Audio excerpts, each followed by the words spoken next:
Welcome to Salt and Light Movement. Today we're going to talk about empathy.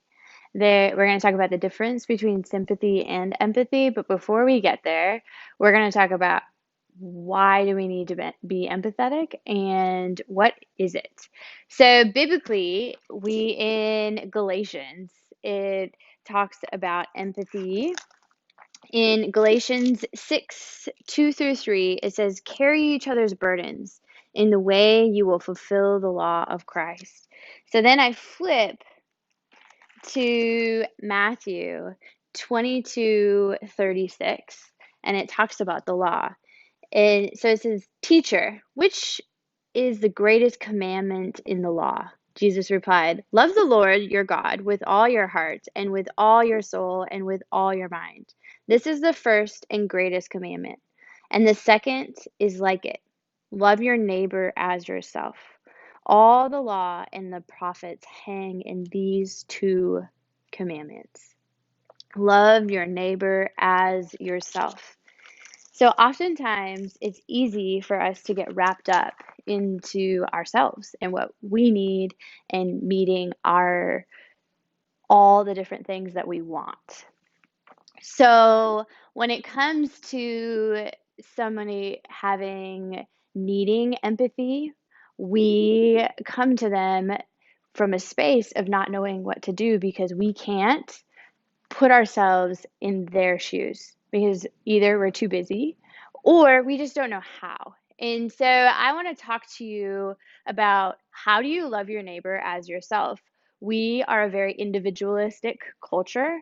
Our education system is run on teaching us how to be individuals from our grades, and we compete to be the top of the class or to get into this college and be the one that does this on a certain instrument, or we're always encouraged to be the best. But as Westerners, we don't thrive as a unit, as a community, as a neighborhood. Our neighborhoods are strangerhoods. We don't know our neighbors. And if you do know your neighbors, you know them on a basis of trick or treating at Halloween or seeing them take their recycling out, just very surface level life. But your neighbor doesn't have to just be somebody that lives directly next to you. It can be your neighbor sitting next to you in church, your neighbor in your classes. I just think in general, we don't know our neighbors. We're living in strangerhoods and we're not thriving as a community, as a neighborhood. In Greek, they call it koinonia, and koinonia is where you take your plight is my plight. So when our communities are suffering, we're all suffering with empathy. And so this is where I want to bring in the difference between sympathy and empathy. And Beene Brown goes really in depth with this in a couple of her books, and there's a short video that is super great. But I'm basically summarizing that. And if you want more resources, let me know. So, the first step in empathy is taking perspective. So, when somebody in our community is having an issue, we come at it from their lens, not our lens. We are not judgmental. We see their emotions, if they're coming at it from anger or where and how they're coming at it, but we don't try to change those emotions. That's not our job. And then we communicate. So we talk with them. We take time to be with whoever is in plight. And then we connect with them. So, how is this different than sympathy? So, sympathy is essentially where imagine that this is a hole. Don't you like my hole? And here's the person that's in plight. And they're down in the hole. Sympathy would be what we oftentimes do, where we yell from the top of the hole, hey, how are you doing? That really sucks. Oh, but we find the silver lining. We're from the top, we're saying, oh, but you'll be better in a week, or this too shall pass. We throw some Bible verse at them to help them get through whatever they're going through. But we're from the top. And empathy is the true act of getting in the whole with our neighbor. This is what Jesus is talking about. When he says, love your neighbor, it's not yelling down, hey, how can I help you? Can I bring you a meal train? It's getting in the hole with them, which sometimes bringing a meal train can be in the hole with them. But you're not trying to find the silver lining. You're saying, I don't know what to say right now, but I'm here for you. It's sitting at them with them at a table and praying with them. It's picking up their kid because what they have plight about is that they're too busy, and you take one thing off their plate. So it's an active thing. You are in the hole with your neighbor. So their plight is your plight. And so this is something I've traveled all over the world, and it is my biggest struggle with being back in America. Not even when I have lived a little bit in Europe, but I've mostly lived in Muslim Arab countries for long periods of time. And the community that is prevalent in the Muslim culture, but in the Eastern culture, it can be Christian, it can be any religion. But where Jesus was born in the East, it's your plight is my plight. And when someone is mourning, they sit with that woman and they cry with that woman, and they're with that woman. They're in the hole with that woman. There's a story of these Arab women, and one person is crying, and they're all sitting there, and the Westerners looking from afar and just like really taken aback from what is going on. And she asked, what is happening? Like, and they're like, oh, she's just having a hard day. And the Westerner is like, yeah, okay. Like, very, like, this is a new idea to have empathy, to take a moment and sit and be with that person and pause, resting in her community. And all the other stuff, the to-do list and everything else washes away because God has us here for his people and not for things. And we have gotten so distant from empathy in our culture. We can do sympathy. We can take care of other people. We can give them the silver lining, like everything's going to be okay. You can do this. We can cheer people on. We're really good coaches at treating people as individuals, but then we're really good at competing, is really what it is, and removing that competition and looking at ourselves as a koinonia. Their plight is our plight. I am going to pause there. Like, I really want you to take this in, where you think about the last time somebody was aching and suffering, and what were your responses? Was it to come at them with one Bible verse to create silver lining, which I do believe in, coming with scripture and using the word and using prayer, but how many times have we scrolled through our Facebook feed and said, praying for you? But when's the last time we picked up our phone and called that person and said, I'm sorry you lost your sister. Tell me more. Or, I'm here. I don't know what to say. I think when we don't know what to say, it comes from a space of like, I'm just going to do what I do know how. We know how to come at people from a distance. And what we need to do, what Jesus is calling us to do when we love our neighbor, is to be in that hole with our neighbor.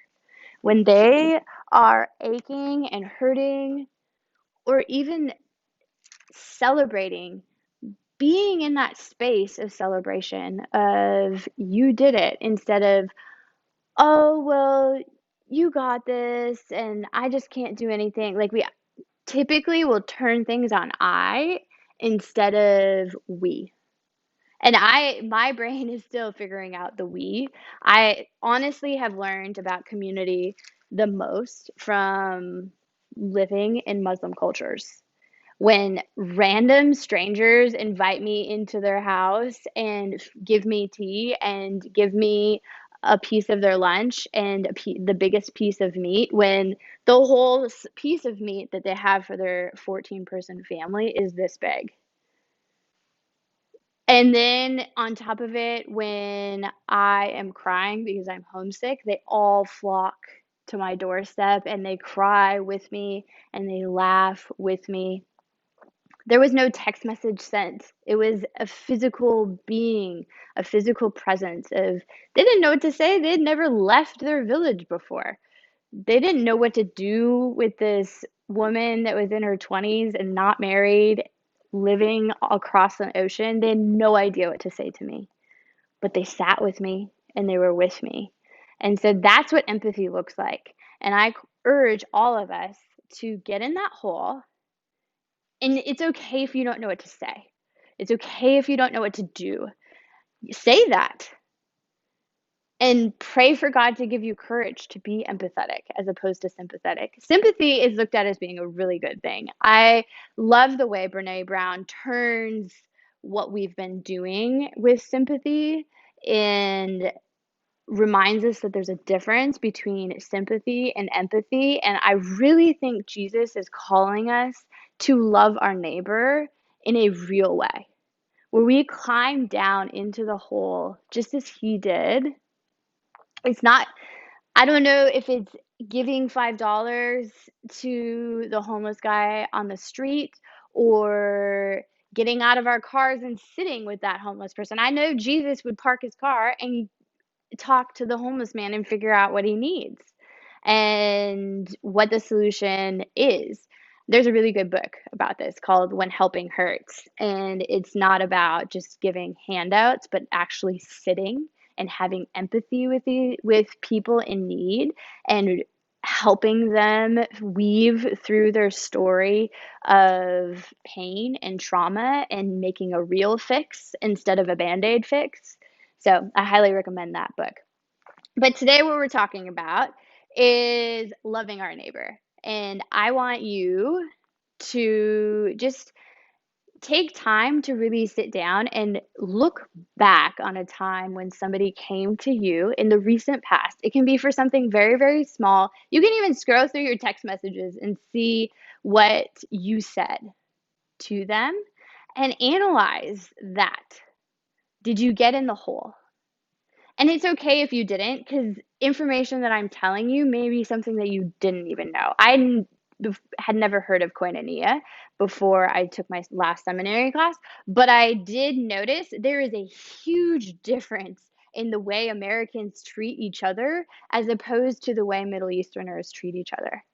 And the fact that my students would invite me to their houses and they hosted me I could ask them for anything, and they were my students because they were able to work the country in a way that I was not capable of. So sometimes I did need to ask them for help, and they got in the hole with me and they made things happen. And we are just creating children in our school systems. All we're so focused on, are they GT and are they learning Spanish and are they on track? And not even they, my son. And if your son or your daughter is okay, then the class is okay. And then the school is okay. In reality, we should look at what does the class need as a thriving unit together. What do they need? Not my son, my daughter, but what do they need so that all of them can thrive. So,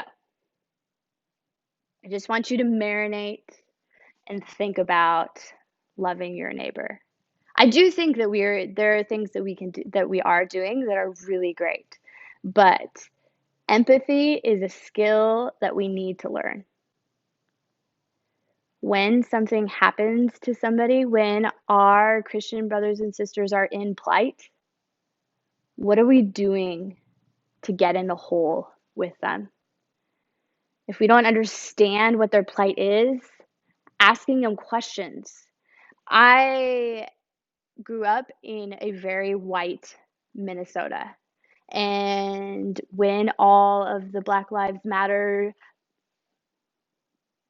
stuff began to unravel, I don't even want to call it stuff, began to unravel, but it's been unraveling since the 1600s. I'm a history teacher, so I've been teaching this. And I've just been ignoring it because I don't have Black friends. And so it wasn't my problem, but it's all of our problems as a community, as Americans. We need to get in the hole with our Black brothers and sisters and ask them questions. What can we do to be a part of your koinonia? What have your experiences been? What has your trauma been? I don't know what to say. I don't know what to do, but I want to ask, how can I help? What are things that I've done in the past that have been offensive? And if you need help finding those communities or those books, please send me a message. But they're out there, and we are just ignoring it because we're living in these bubbles. We compete to get into the best bubble. Who can live in the best neighborhood so that we can all be similar and not have to worry about anything. So our son is okay. And our son gets to go to the best schools. And all the rest of them will come at him from sympathy and be like, oh, that is hard. But let's get in the hole with our entire community and make sure everyone is thriving. Not just you, and not just your son, and not just your daughter, but all of us are thriving. That we're loving our neighbors the way Jesus calls us to.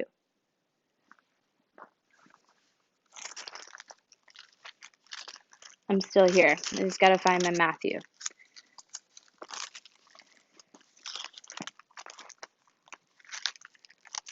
Here we go. Hearing Jesus had silenced the Sadducees, the Pharisees got together. One of them, an expert in the law, tested him with this question: Teacher, which is the greatest commandment in the law? Jesus replied, Love the Lord your God with all your heart, with all your soul, and with all your mind. That is the first and greatest commandment. And the second is like this: love your neighbor as yourself. All the law and prophets hang on these two commandments. So, close your eyes. Find your breath.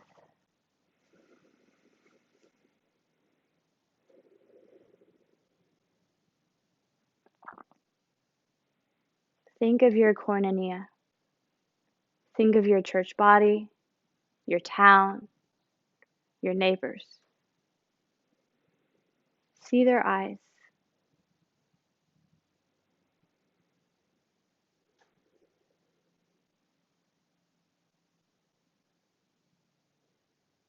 And vow to yourself that you are going to love your neighbor.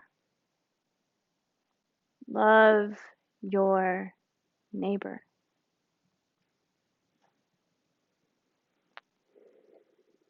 We're going to begin to do some movement, and then we're going to meditate on loving our neighbor. Bring your chin to your chest.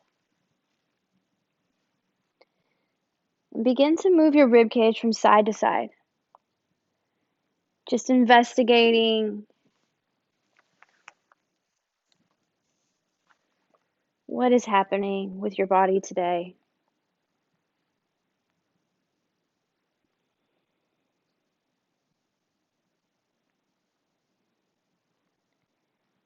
And then bring your left hand down and your right arm up.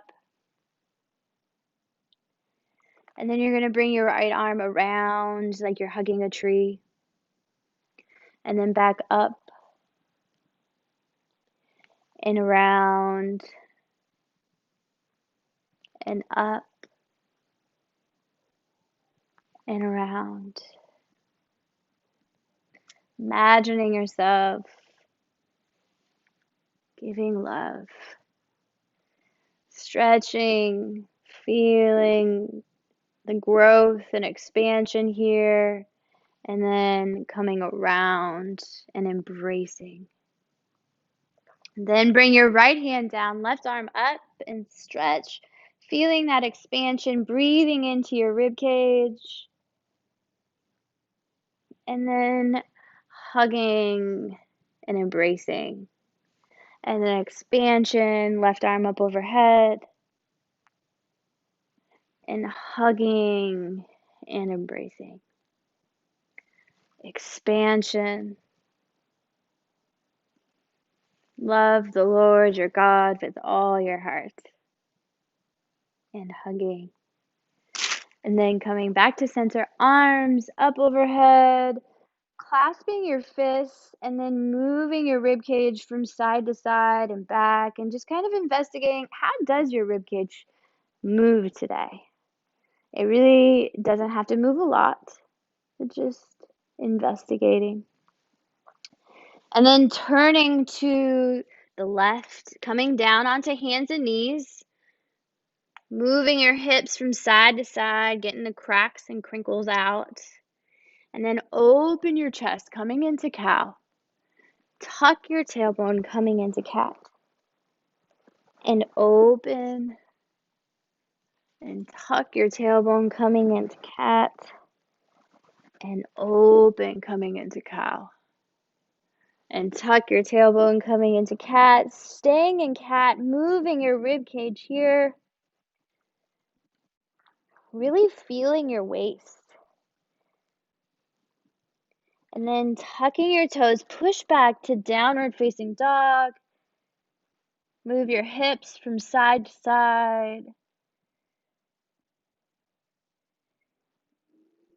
And then you're going to walk your feet in closer to each other. We're going to start with the left leg, just because I want to make sure you can see me. So you're going to step your left foot in between your hands. Get a firm foundation. You can walk your feet out. And then once you're firm foundation, coming upright. Wiggle your shoulders, arms come up, pushing through your back leg.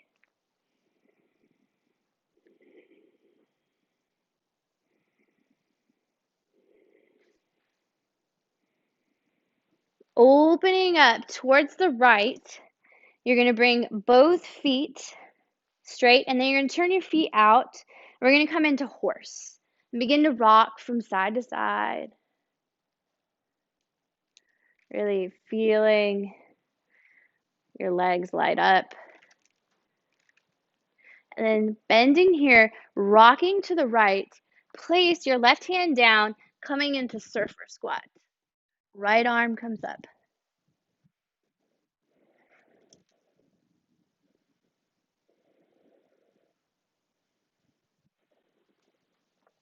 Turn towards the floor, walking your hands to center. Bend your knees.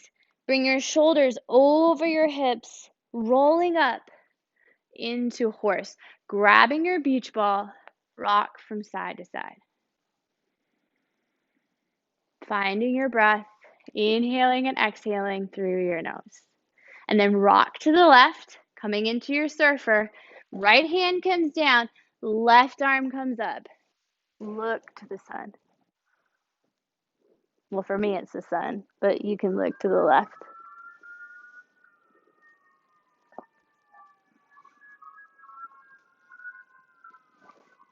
Walk your hands to the center. Turn your feet out. Bend your knees.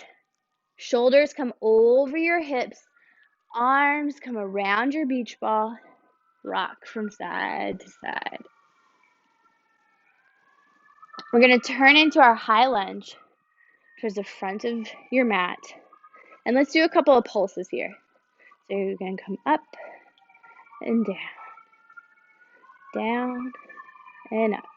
One more. All right. Bring your hands to the floor. Step back to downward facing dog. Move your hips from side to side.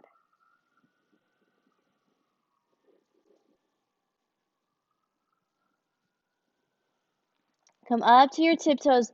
Walk your feet in. Right leg comes in between your hands. Remember, get your feet firm. Maybe wiggle here a little bit so you can see if you are stable. And then chest comes up. Arms come up.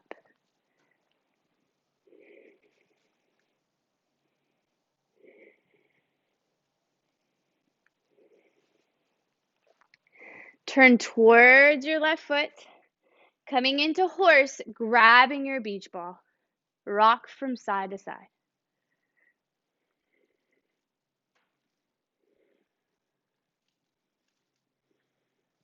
Rock to the left, planting your hand down next to your left foot. Then turn your chest. Left hand comes to the sky.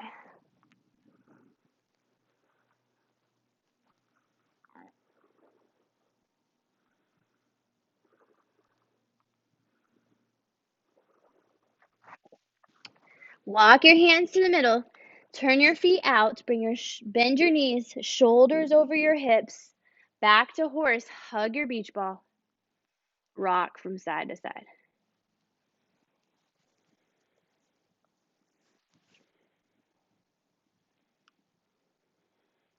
Rock to the right. If you need to adjust your feet at any time, that's fine.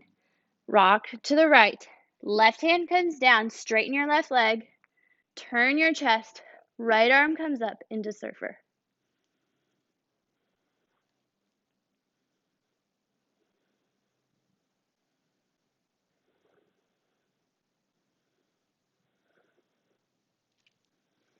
Walk your hands to the center. Bend your knees. Shoulders over your hips. Grab your beach ball from side to side. Turn towards the front of your mat. Coming back into that crescent lunge. Arms to the sky. Pulse here.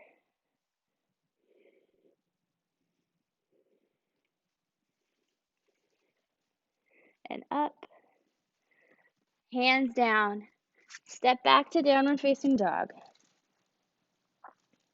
Come down to your knees. Wave forward to upward facing dog. Move your rib cage from side to side.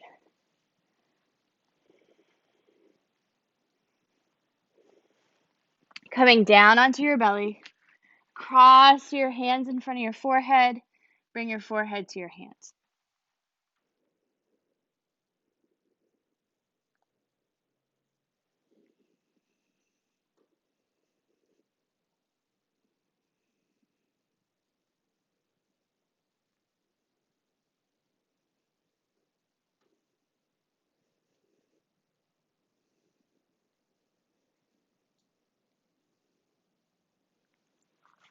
Bring your hands to your rib cage, and then you're going to roll onto your back. So use your hands, tuck your toes, and then just roll onto your back. It might not be super graceful, that's okay. Bend your knees, feet are on the floor. Push through your feet, pelvis comes to the sky.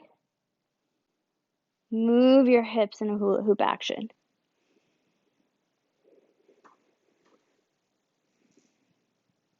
Going in both directions.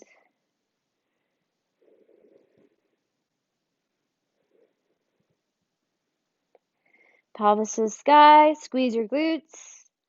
Roll down one vertebrae at a time. Rock your knees from side to side.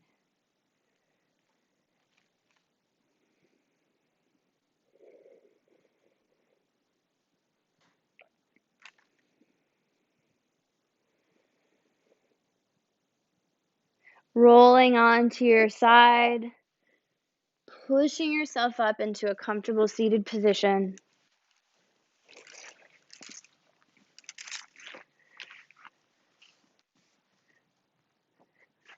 Close your eyes. Find your breath. Just noticing your breath.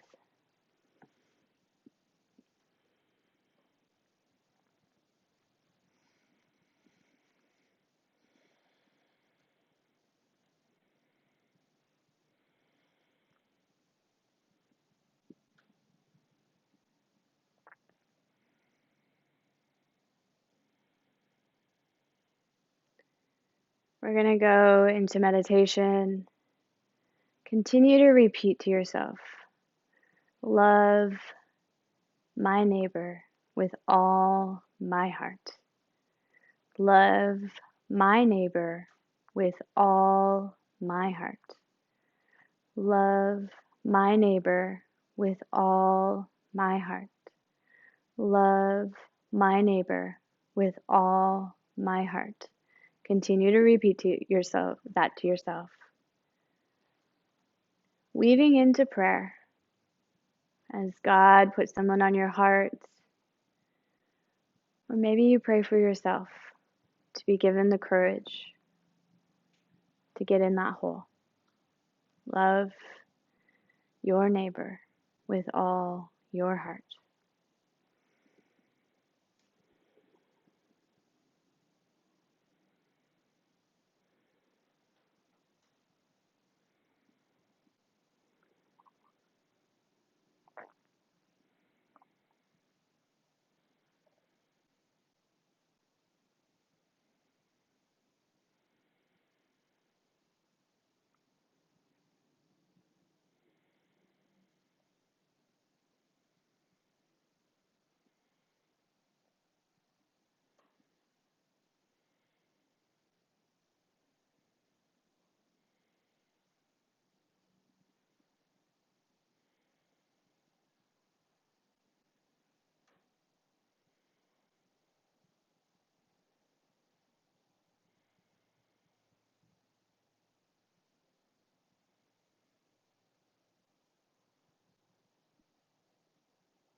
Love my neighbor with all my heart. Begin to wrap up your meditation in prayer, bringing your hands to your heart, feeling your breath push up against your thumbs, keeping your eyes closed. I'm going to lead us in prayer. Jesus, sometimes it's so hard to see beyond ourselves.